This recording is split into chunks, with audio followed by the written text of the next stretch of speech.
એસીબીએ ભારત આદિવાસી પાર્ટીના જય કૃષ્ણ પટેલને લાંચ લેતા ઝડપી લીધા છે। તેઓ બાંસવાડા જિલ્લાના બાગીદોરા વિધાનસભા મત વિસ્તારના ધારાસભ્ય છે। મળતી માહિતી અનુસાર આ કેસ 20 લાખ રૂપિયાની લાંચ લેવા સાથે સંબંધિત હોવાનું કહેવાય છે। હવે એસીબી ડીજી રવિ પ્રકાશ મહેરા આ મામલે સંપૂર્ણ માહિતી આપશે। આ સંદર્ભે ડીજી મહેરા સાંજે 5:30 વાગે પ્રેસ કોન્ફરન્સ કરશે અને સમગ્ર મામલો જાહેર કરશે।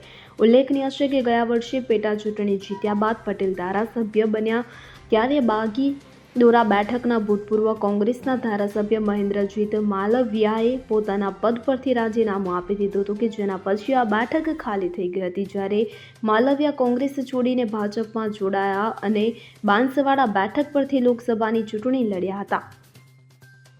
Bureau report CN24 news. હવે જુઓ દેશ દુનિયાની તમામ ખબરો તમારી આંગળીના ટેરવે।